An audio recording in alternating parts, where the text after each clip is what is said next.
आज मैं आपको अपनी तुर्की की सबसे ज़्यादा दिलचस्प कहानी सुनाऊंगा और ये भी बताऊंगा कि तुर्की के किसी ड्रामे की शूटिंग में काम करके कैसा फील होता है।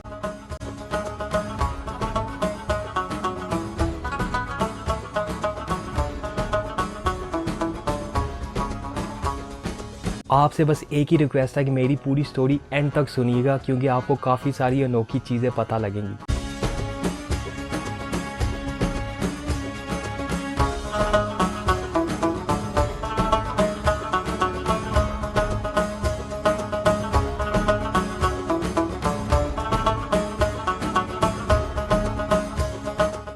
शुरू में जब मैं तुर्की आया तो मैंने 1-1.5 महीने बाद यहाँ पे जॉब ढूंढना स्टार्ट कर दी। काफ़ी जगह अप्लाई किया, काफ़ी जगह इंटरव्यू दिया, लेकिन जॉब नहीं मिली, काम नहीं बना। माँ की आधी सैलरी बाबा की दवाइयों में जाती है, कमों की शादी नहीं हो रही। मेरा एक बहुत ही अच्छा तुर्किश फ्रेंड है, उसका नाम है फ्रेडी। वो मॉडलिंग शॉडलिंग करता रहता है और उसने थोड़ा बहुत फिल्म इंडस्ट्री में भी काम किया, लेकिन उन दिनों वो भी वेला था, उसके पास भी जॉब नहीं थी। असलम भाई, अब काय को इस फिल्म लाइन के चक्कर में पड़ेगा? पूछूंगा तो बोलने का।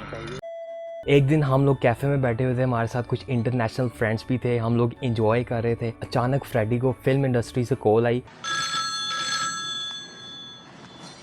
उन्होंने कहा कि यहाँ पर करीब ही एक तुर्किश ड्रामे की शूटिंग हो रही है, तो आप हमारे पास आओ और काम करो। उन्हें और भी बंदों की ज़रूरत थी, तो फ्रेडी ने मेरा भी नाम उनको दे दिया कि मेरा एक पाकिस्तानी दोस्त है, वो भी शूटिंग में काम कर लेगा। अरे तुम लोग बोल तो रहे हो, मगर ये थोबड़ा चलेगा क्या? तो उन्होंने सबसे पहले मुझे ये कहा कि अपनी पिक्चर्स व्हाट्सएप करो। जो स्पेशल लुक्स वाले लोग थे उनको 200 तुर्किश लिरा मिल रहे थे एक दिन के, और जिनकी शक्ल एवरेज थी उनको 50 तुर्किश लिरा मिल रहे थे एक दिन के। तो मैंने अपनी ज़िंदगी की सबसे बेस्ट और बेहतरीन तस्वीरें उनको व्हाट्सएप कर दी, लेकिन उनका जवाब यही था कि ये शक्ल 50 तुर्किश लिरा की और हम आपको सिर्फ 50 तुर्किश लिरा ही दे सकते हैं।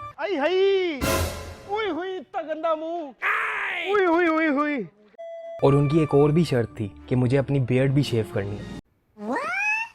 मैंने कहा भाई अब ये क्या सीन है? तो उनका जवाब ये था कि हमारा जो शूटिंग थीम है उसमें फ्रेंच बियर्ड नहीं चलेगी।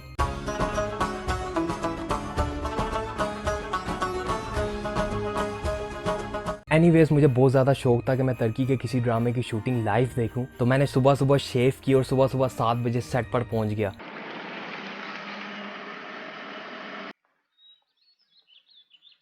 ये ऐश्वर्या का घर है? वहाँ तो दुनिया ही अजीब सी थी। पहले हमें एक रूम में बैठने को कहा। उस रूम में पहले ही तकरीबन कोई 20-30 मर्द हजरात थे और ज़्यादातर बूढ़े लोग। बैठने की भी जगह नहीं थी वहाँ पर। अजीब किस्म के गरीब लोग थे वहाँ पर, यानी कि ज़्यादातर लोग वहाँ पर थोड़े पागल लग रहे थे।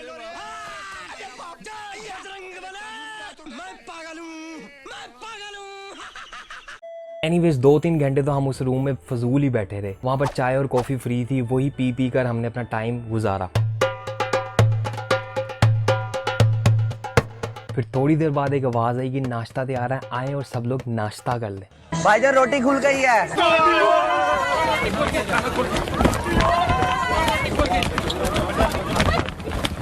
जैसे वहाँ के हालात थे, मुझे तो पहले ये लगा कि ये लोग हमें जेल के कैदियों की तरह एक थाली में दाल और रोटी डालकर दे देंगे और कहेंगे ये खाएं, ये आपका नाश्ता है।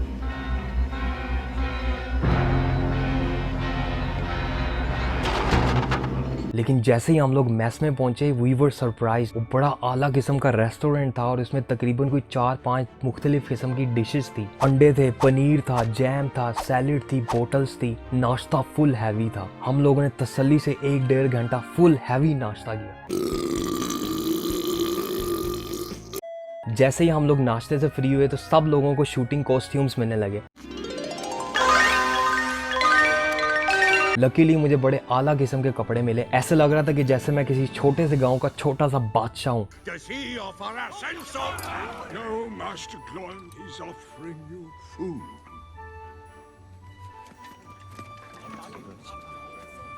लेकिन मेरे दोस्त फ्रेडी को बहुत ही सस्ते कपड़े मिले। वो फ्रेडी मेरा गुलाम लग रहा था और मैं उसका मालिक।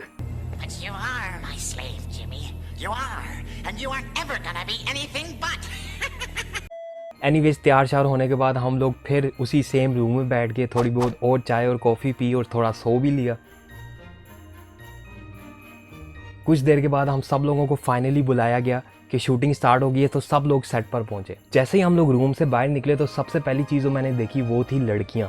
इतनी सारी लड़कियां, उन्होंने इतने महंगे कपड़े पहने हुए थे, ऐसे लगा कि जैसे मैं शहजादियों के किसी बगीचे में आ गया हूँ।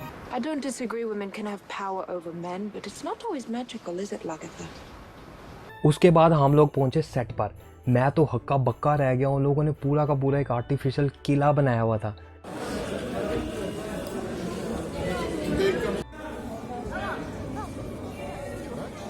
आर्टिफिशियल गलियां, आर्टिफिशियल बाजार, आर्टिफिशियल जेल भी बनाया हुआ था उन लोगों ने।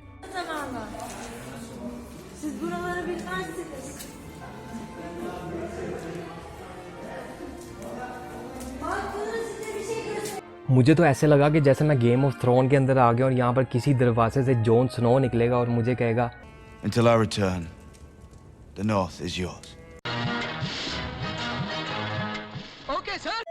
उसके बाद कैसल में एंट्री हुई क्वीन और किंग की।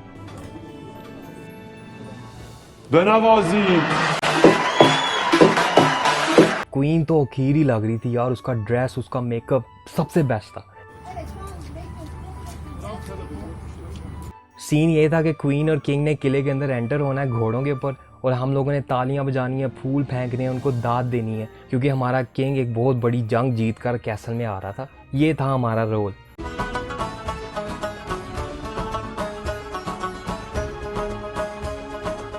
सारा दिन शूटिंग चलती रही, हम लोग चाय कॉफ़ी पीते रहे, हम लोगों ने रात का खाना भी खाया और तकरीबन सुबह के 3 बजे हम लोग घर पहुंचे। पैकअप पिक्चर बंद। 50 टर्किश लिरा के लिए तकरीबन हम लोगों ने 18 घंटे काम किया, और आप लोगों को ये जानकर बहुत दुख होगा कि वो 50 टर्किश लिरा अभी तक हम लोगों ने नहीं लिए। क्योंकि सीन ये था कि वो फिल्म इंडस्ट्री वाले सेम डे पैसे नहीं पे करते। आप लोगों को नेक्स्ट फ्राइडे जाना होता है, अपनी एक पर्ची दिखानी होती है और उस पर्ची की बेस पे आपको आपके पैसे मिल जाते हैं। लेकिन नेक्स्ट फ्राइडे ये हुआ कि मुझे टीचिंग की जॉब मिल गई और मेरा दोस्त फ्रेडी अपनी फैमिली के साथ बिजी था, तो हम लोग पैसे लेने जा ही नहीं सके। और उससे नेक्स्ट फ्राइडे कोरोना आ गया तो सब कुछ बंद हो गया।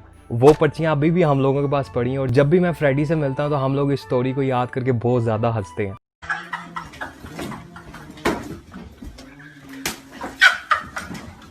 बट एनीवेज मेरे लिए वो एक्सपीरियंस बहुत अनोखा था, और उस दिन मैंने बहुत सारे फ्रेंड्स बनाए, क्योंकि मैं अकेला ही शूटिंग में फॉरेनर था, तो काफ़ी सारी शहजादियाँ मेरी दोस्त बन गई।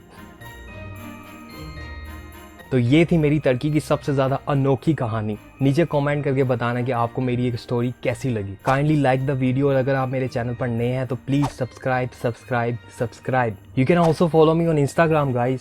सी you soon with another video. Take care, shout out.